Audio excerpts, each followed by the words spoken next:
हमारे YouTube channel जन ध्वनि न्यूज़ पे आपका बहुत बहुत स्वागत। सर, जो बिहार के डीलर हैं ये बहुत दिनों से और बहुत ही ज़्यादा परेशान हैं। ये हर तरफ अपनी परेशानी को दूर करने के लिए नज़र दौड़ाते रहते हैं, कभी हड़ताल करते हैं, कभी प्रदर्शन करते हैं, कभी कोर्ट का रुख इख्तियार करते हैं। इधर आपके ज़रिए जो है कोर्ट से सुन रहे हैं कि डीलरों को कुछ राहत मिलने की उम्मीद जगी है। सर, इसी बारे में हम जानना चाह रहे हैं कि क्या कोर्ट की तरफ से ऐसा कुछ आया है जो डीलरों को का कुछ भला हो सके? जी, अभी इस संदर्भ में आपको बताना चाहेंगे सर। कि फरवरी 2024 में फेयर प्राइस डीलर्स एसोसिएशन के द्वारा एक रिट याचिका माननीय उच्च न्यायालय पटना में दाखिल किया गया था, सर। जिसमें अनवरत कार्रवाई चल रही है। जी। लास्ट ओकेजन जो है ये हमने डिस्कशन किया, आर्गुमेंट किया था। सर। ठीक है, फरवरी 2025 के में हमने आर्गुमेंट किया था हाई कोर्ट में। तो आर्गुमेंट में हाई कोर्ट ने ये दिया था, निर्देश दिया था, डायरेक्शन दिया था फूड सेक्रेटरी को सर। कि 26/3/2025 तक जो है आप हलफनामा दायर करें। ठीक है, जी। और हलफनामा दायर करके बताएं कि विक्रेता की क्या स्थिति है और क्यों आप विक्रेता का बात मांग नहीं मान रहे हैं। तो उसी के आलोक में जो है सरकार ने हलफनामा नहीं दायर किया। हलफनामा दायर करने में उन्होंने पैराग्राफ 9 में डाला कि हम विक्रेताओं के आर्थिक स्थिति की सुधार के दिशा में अग्रसर हैं, जिसके तहत जो है विक्रेता का जो अभी एट प्रेजेंट जो कमीशन है 90 पैसा, उसको बढ़ा के हम ₹1.5 प्रति क्विंटल करने जा रहे हैं। साथ में और भी जो एमेनिटीज है जिसमें अनुकंपा में सुधार, जी। जी। जिसमें पहले 58 ईयर था तो उसमें हम अनुकंपा में उम्र की बाध्यता को समाप्त करने जा रहे हैं। ठीक है, अच्छा, जी जी। और ये समाप्त करने जा रहे हैं। और भी कुछ कुछ छोटा सा है मुद्दा, उस पर भी हम जो है वो सरकार को अपना ये प्रपोजल भेज चुके हैं सेंट्रल गवर्नमेंट को। अच्छा अच्छा अच्छा। ये उन्होंने हलफनामा में दायर किया था, जो हमने सब लोगों को साझा भी कर दिया था पूर्व में। जी। अभी 29 तारीख को उसी के क्रम में 29 अप्रैल को। अप्रैल 2025 में सर। पुनः इसकी सुनवाई की गई। तो हमने उसमें बोला था कोर्ट में जी जी।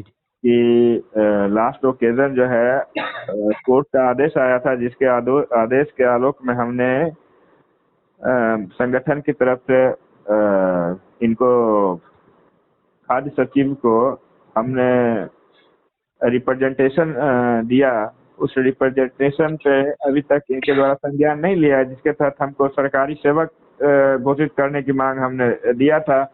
ये तो बोल रहे हैं कि हम बढ़ा रहे हैं। जी। ठीक है, तो बढ़ा रहे हैं तो ठीक है, वो अलग बात है, लेकिन हमने तो सरकारी सेवक मानदेय फिक्स करने के लिए आपको दिया है, जी। जिसके तहत सारा मुद्दा आ जा रहा है, जिसमें अनुकंपा आ जा रहा है और अन्य भी विक्रेता का जो मुद्दा है वो सारा आ जा रहा है, उसमें छुट्टी भी आ जा रहा है। तो इस मुद्दे पर अभी तक आप साइलेंट क्यों हैं? तो कोर्ट ने पूछा कि ये कॉरेस्पोंडेंट कौन सा था जिन्होंने ये फाइल किया है। जी। तो हमने बताया कि खाद्य सचिव के बिहाफ में जो है अंडर सेक्रेटरी ने फाइल किया है ये, और उन्होंने एडमिट किया है कि हम विक्रेता के आर्थिक स्थिति के सुधार में अग्रसर हैं और उसको बहुत जल्दी हम सुधार करने जा रहे हैं। जी। तो आप डायरेक्शन दीजिए फूड सेक्रेटरी को जी। कि कब तक ये सुधार करने जा रहे हैं, क्योंकि हम 2013 से जो है जी। लड़ रहे हैं इस मुद्दे पर। अब हमारे पास जो है वो सहन शक्ति नहीं है, तो इसको तत्क्षण सिर्फ डायरेक्शन दिया जाए कि 1 महीना के अंदर कर रहे हैं या 10 दिन के अंदर कर रहे हैं या 15 दिन के अंदर कर रहे हैं। जी। तो न्यायालय ने हमारे बात को बहुत गौर से सुना और बहुत ठोस तरीके से जी। आदेश पारित किया जी। कि अगर आप गर्मी छुट्टी के ओपनिंग डे तक जी विक्रेता की जायज मांग जो है उसका पूर्ति आप नहीं करते हैं, जी जी ठीक है, जी या जी अगर पूर्ति कर दिए हैं तो वो भी आप अवगत कराएं माननीय न्यायालय को, उच्च न्यायालय को।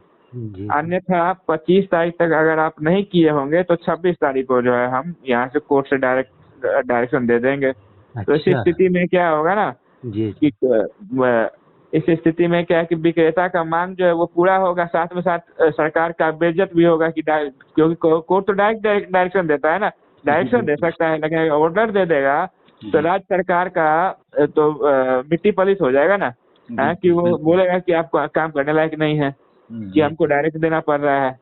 हम्म, क्योंकि यही मामला कोरोना के समय भी हुआ था, जी जो जी कोर्ट ने डायरेक्शन दिया था कि अगर आप नहीं बंद कीजिएगा तो हम बंद कर देंगे राज्य को। हम्म। तो 1 जी बजे रात को ये लोग निकाला था, तो कोर्ट ने लास्ट ऑर्डर दिया है, ऑर्डर दिया है जिसमें बोला है कि आप हमको बता दीजिए कि आप करने जा रहे हैं कि नहीं, कीजिएगा कि नहीं कीजिएगा, नहीं तो हम डायरेक्ट कर देंगे यहाँ से। तो ये जी विक्रेता का संघर्ष का एक जीत के लिए जो है वो जीत का एक प्रतीक है, जी जी। मेरे हिसाब से यही है इस केस का जो प्राइमा फेसी जो रिजल्ट है यही है। बिल्कुल, बिल्कुल। सर, आज से लगता है कि हफ़्ता 15 दिन पहले हमने ग्रुप में देखे थे, जिसमें ये चल रहा था कि रजिस्टर को लेकर के जो डीलरों की माँग है कि रजिस्टर के रजिस्टर लिए को। भी तो हमने करवा ही दिया है कोर्ट से, कोर्ट ने जी भी सर। तो दे ही दिया है, ऑलरेडी आदेश दे दिया है उसको ना। जी, जी। ऐसे उसमें तो हमने पार्टी बनाया हुआ था सेंट्रल गवर्नमेंट का, क्योंकि ये सेंट्रल गवर्नमेंट का स्कीम है, नेशनल फूड सिक्योरिटी एक्ट है, और जी, नेशनल फूड सिक्योरिटी एक्ट जो है वो सेंट्रल गवर्नमेंट से रन होता है। बिल्कुल। इसमें कंट्रोल ऑर्डर 2016 का कोई इशू नहीं है, वो नेशनल फूड सिक्योरिटी एक्ट के तहत जो है वो उसमें दिया गया हुआ था कि सूचना प्रौद्योगिकी पर आधारित जो साक्ष्य है सर।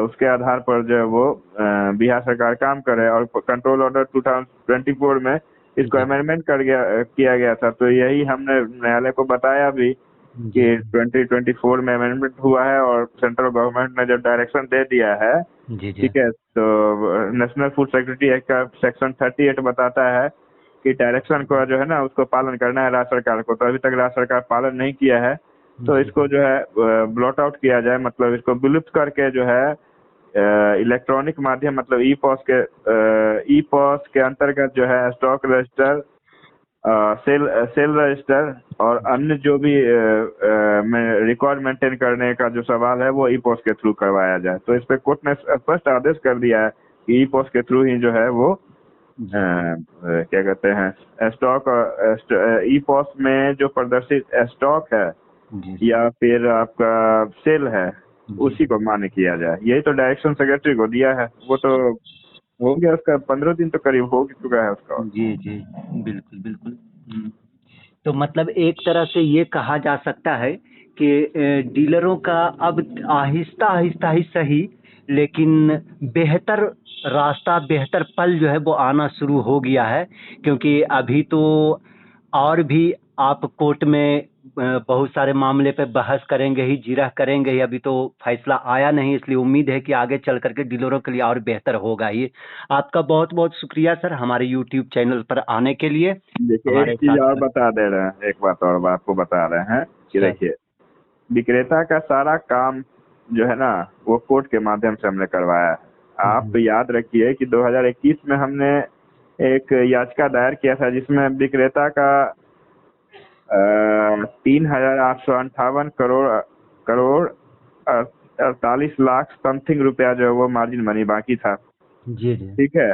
जी, 2021 में हमने केस किया, उस केस करने के बाद जो है कोर्ट ने जब डायरेक्शन दिया तो रेगुलर मार्जिन मनी तो लोगों को मिल रहा है ना, कि नहीं मिल रहा है, आप बताइए। अभी ठीक है, बिल्कुल लगातार मिल ही रहा था, इधर लगातार मिल रहा है, 3-4 लेकिन अभी महीने से अभी बाकी अभी है। अभी हाँ अभी 3 महीना का इसलिए बाकी हो गया होगा जी क्योंकि सर। इन्होंने प्रपोजल नहीं किया था, ठीक है। अच्छा, वो अच्छा, भी अच्छा, इस सप्ताह तक मेरा बात हो चुका है, अगर आप लिए तो इस सप्ताह तक चला जाएगा मोस्ट प्रोबेबली, ठीक है। जी, उसके जी, बाद देखिए आप विक्रेता के यहाँ पॉस पे जो ई पॉस मशीन पे जो अवैध तरीके से खाद्यान्न दर्ज कर दिया गया, जी, जिसको विक्रेता ने प्राप्त ही नहीं किया, जी, जी, तो इसका मामला भी हमने ही उठाया था, जो इसमें बिहार सरकार जो है 450 करोड़ का जो करप्शन का मामला था, जो विक्रेता को अनाज मिला ही नहीं, उसको बेच दिया गया सरकार के द्वारा। जी जी। ठीक है, तो इसका मुद्दा भी हमने कोर्ट में उठा के, उसके मुद्दा पर भी हमने तो सरकार को खिंचाई किया था।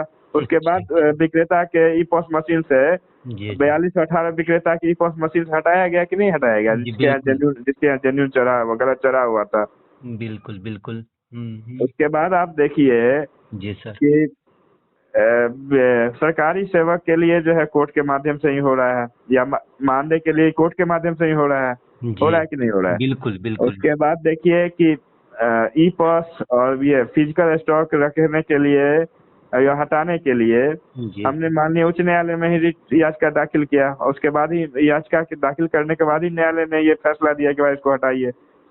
बिल्कुल। तो सारा विक्रेता का काम तो, लेकिन क्या है कि अब कुछ लोग हैं, अब बताइए 29 तारीख को हमने बहस किया जी सर। और 11 नंबर सीरियल था उसका। हमने जी बहस किया, बहस करने के बाद हमने एक शॉर्ट कंटेंट दिया कि भाई ऐसा ऐसा ऐतिहासिक फैसला आया है। तो कुछ लोग बोलने लगे तुरंत दीजिए तुरंत दीजिए। आप बताइए कि कोर्ट का आदेश तुरंत होता है क्या? इसमें समय लगता है। बिल्कुल तो बिल्कुल। थोड़ा सा लोगों को पेशेंस रखना पड़ेगा, कि न्यायालय पर थोड़ा विश्वास रखना पड़ेगा। वैसे नेतागिरी करने के लिए तो बहुत सारा माइक है, लोग नेतागिरी कर सकता है, दिग्भ्रमित बहुत लोग को कर सकता है। मेरा काम है विक्रेता के हित के लिए काम करना, ठीक है। बिल्कुल। साइलेंटली मैं अपना काम करता हूँ, मुझे हाईलाइट लेने का कोई जरूरत नहीं है। हाँ, एक चीज है, जी सर। अगर विक्रेता के हित के लिए कोई भी काम करेगा ना, जी तो सर। उसको मैं सपोर्ट करता हूँ। मैं विक्रेता के लिए काम करता हूँ, किसी नेता के लिए नहीं काम करता सर। अगर कोई बिल्कुल नेता बिल्कुल। बनना चाहता है तो इसमें मेरा कोई जरूरत नहीं है। जी जी जी। बिल्कुल। चलिए सर, आप अपना शुभ नाम बता दें। मेरा नाम गौरव लाभ है। जी बहुत बहुत शुक्रिया सर। आज की इस खबर में बस इतना ही। आगे की खबरों के लिए बने रहें हमारे साथ। आपको ये वीडियो पसंद आया हो तो कृपया इसे लाइक करें और हमारे चैनल को सब्सक्राइब करना ना भूलें। आपके सपोर्ट से हमें और बेहतर कंटेंट बनाने की प्रेरणा मिलती है। आपका एक लाइक और सब्सक्रिप्शन हमें आपकी सेवा करने का हौसला देता है। कृपया चैनल को सब्सक्राइब करें और हमारे साथ जुड़े रहें।